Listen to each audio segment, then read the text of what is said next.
There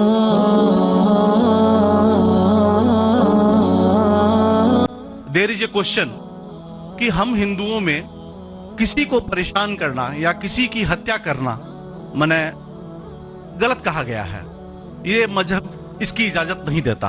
और जहां तक इस्लाम से मेरा ताल्लुक है और इस्लाम की मुझे जो तालीम है और जानकारी है, उनके अनुसार बेगुनाहों का कत्ल इस्लाम में भी वर्जित है। इस्लाम कहीं भी किसी भी सूरत में बेगुनाहों को कत्ल करने की इजाजत नहीं देता। अगर आप मेरे सवाल का बखूबी और मेरे जहन में जचने वाला सवाल है ये जवाब दे दें तो मैं भी आपका मुरीद बन जाऊंगा। यूं तो मुरीद हूं ही, लेकिन फिर मुरीद बन जाऊंगा कि इंसानों को सबसे ऊंची श्रेणी में रखा गया है जहां तक मैं जानता हूं। और मैं जब करीब अपने कई मुसलमान इंटेलेक्चुअल्स दोस्तों से सवाल करता हूं कि सब कुछ मिलता है मगर आप बलि क्यों देते हैं, आप वध क्यों करते हैं, तो उन्होंने कहा कि ये चीजें मुसलमानों को इस्तेमाल के लिए दी गई है। मैं इस पे क्लियरिफिकेशन चाहूंगा साहब का, आपका क्लियरिफिकेशन चाहूंगा। मैं इस सवाल का जवाब चाहूंगा आपसे। वालेकुम अस्सलाम भाई साहब, आप पे सलामती हो। हर मजहब में कहा गया है कि कत्ल करना, इंसान की जान लेना गलत है, हराम है। हिंदू मजहब में कहा गया है और इस्लाम में भी जैसे उनकी जानकारी सही है कि बेगुनाह का कत्ल करना हराम है। ये पूछते हैं कि बलि कहाँ तक सही है। बलि का मतलब मैं आपसे पूछना चाहता हूँ कि आप ये पूछना चाहते, मतलब जैसे हम लोग कुर्बानी के टाइम में, मेरा यही सवाल है, जाती सवाल यही है मेरा। अगर इस सवाल का जवाब देंगे तो मैं तो आपका मुरीद हूं, लेकिन फिर से और पक्का मुरीद बन जाऊंगा।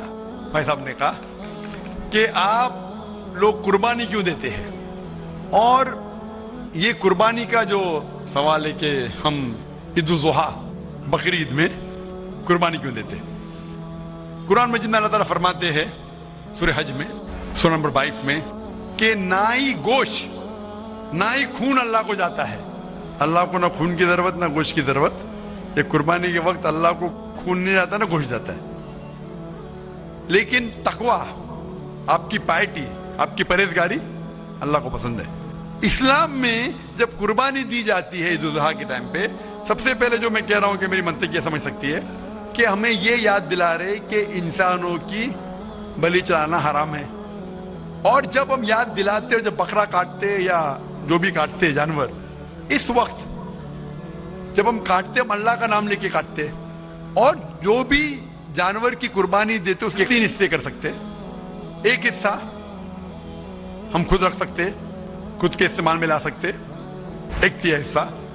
दूसरा हिस्सा हमें हमारे रिश्तेदार में बांटना चाहिए, और तीसरा हिस्सा गरीबों में बांटना चाहिए। जब कुर्बानी दे रहे हम उस जानवर का इस्तेमाल कर रहे। जानवर खाना अलाउड है क्या ना, वो एक अलग बहस है जिसके ऊपर आप पूछे तो वो जवाब अलग है कि जानवर खाना सही है क्या गलत है, वो एक अलग डिबेट है जो अभी नहीं। अगर आप पूछना चाहे तो अगला सवाल पूछ सकते हैं। एक तीसरा हिस्सा हम इस्तेमाल कर रहे, एक तीसरा हिस्सा हम दोस्तों में बांट रहे, हमारे रिश्तेदार में, और तीसरा हिस्सा हम गरीबों में बांटते। तो इनमें गरीबों का फायदा हो रहा है, ना फजूल खर्ची हो रही है, और याद दिलाया जाता है कि इंसानों का कत्ल करना गलत है। तो ये अच्छी चीज है। जब बलि जैसा देखे बाकी मज़ाहिब में क्या हो रहा है, इंसानों का कत्ल किया जाता है, बिल्कुल हराम है। उसके अलावा जब जानवर का भी कत्ल करते वो जानवर फजूल खर्ची में जाता है। इस्लाम में हमें याद दिलाया जाता है, और कुरान मजीद में लिखा है सूरह माइदा सूरह 5 आयत नंबर 1 में, और सूरह नहल सूरह नंबर 16 आयत नंबर 5 में कि जो जानवर आपके लिए हलाल है वो खा सकते, जो चौपाया है। खाली वो जानवर मत खाओ जो आपके लिए हराम है, जो हलाल है वो खा सकते। तो ये खाने के लिए हमारे लिए खुराक है। तुम कुर्बानी के वक्त ना कुछ जाया कर रहे, ना पैसे की बर्बादी कर रहे,